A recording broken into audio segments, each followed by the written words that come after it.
কই গেলে? দেখো না, আমি বিয়ে করে এনেছি। তুই তাহলে নিজের পছন্দের এই মেয়েকে বিয়ে করেই ছাড়লি? আচ্ছা, বিয়ে যখন করেই ফেলেছিস, তা বৌমাকে ঘরে নিয়ে বসতে দে। শোনো বৌমা, এটা কিন্তু আজ থেকে তোমার সংসার। এই সংসারের সব দায়িত্ব আজ থেকে তোমার। সংসারে তো আমি আর তোমরা দুজন ছাড়া কেউ নেই। আচ্ছা মা, আমি সবকিছু সামলে রাখবো, আপনি কোনো চিন্তা করবেন না।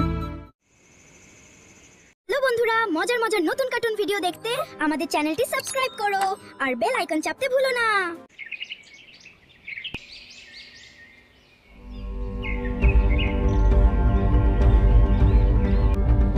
এই যে নবাবিনী, আজ আর উঠবে না নাকি? বলি তোমার গহনাগুলো সব আমার কাছে রেখে দাও।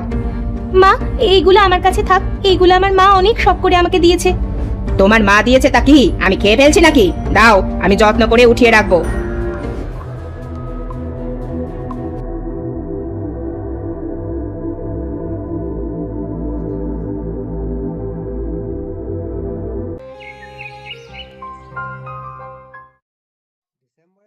এ কি বৌমা, তুমি রান্নাঘরে কি করছো? ওঠো ওঠো, যাও ঘরে গিয়ে বিশ্রাম নাও। মা, আমি আজ রান্নাটা করি? না না, কোনো দরকার নেই, আমি রান্না করছি।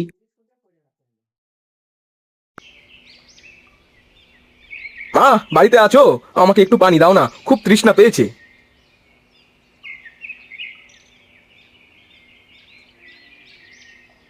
নে বাবা, খা।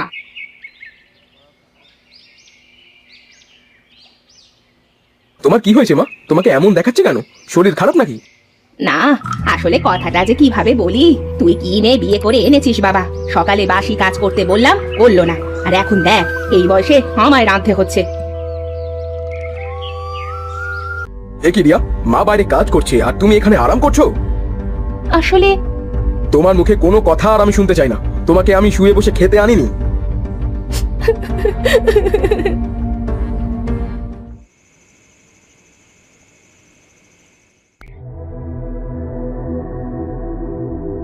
বৌমা, আজ তো চাল নেই, ঢেকিতে ধান ভানতে হবে, গিয়ে ধানগুলো ভেনে আনো।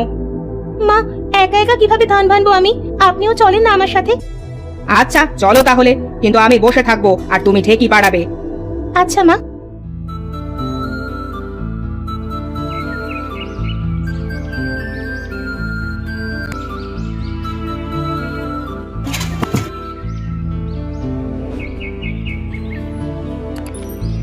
চাল বানিয়ে বাড়ি যেতে তার শাশুড়ি হোঁচট লেগে পড়ে যাবে। মরে গেলাম রে, পাটা বুঝি মচকে গেল রে। মা, মা তোমার কি হয়েছে মা? ওরে, আমাকে ধরে বাড়ি নিয়ে চল, আমার পাটা বুঝি ভেঙে গেছে।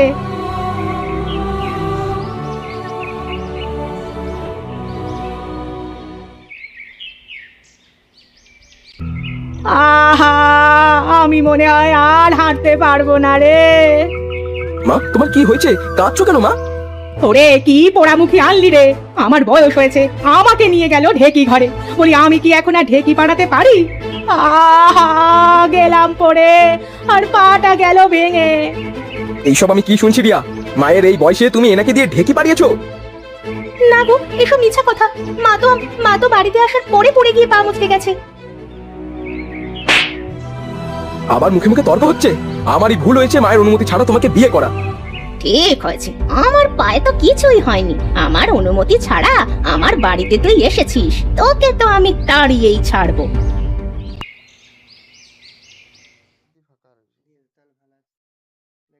কই গো, বলছি চাষির অবস্থা বেশি ভালো না। অনেক টাকা সার মাটি কিনতে হবে। তোমার গহনাগুলো বিক্রি করলে খুব ভালো হতো। তোমাকে না হয় পরে আবার গড়ে দিতাম। গহনাগুলো তো মায়ের কাছে আছে, দাঁড়াও আমি এখনই নিয়ে আসছি। হায় হায় বৌমা, এ তুমি কি বললে? গহনা আমার কাছে রেখেছো মানে? কখন রাখলে? কেন মা, সেদিন যে আপনার কাছে দিয়েছিলাম, আপনি মিথ্যা বলছেন কেন? শোন বাবা, তোর বউয়ের কথা শোন, আমাকে চোর বানাচ্ছে। হায় হায় হায়, আমার পোড়া কপাল। রোজ রোজ তোমাদের এই অশান্তি আমার আর ভালো লাগে না। ধাত, বাড়িতেই আর আসবো না।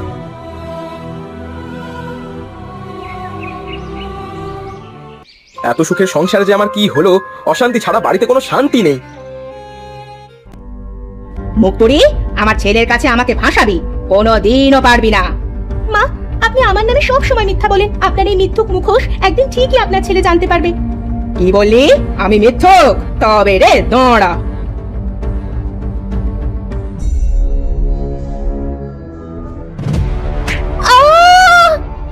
এই এই মরে গেল নাকি রে?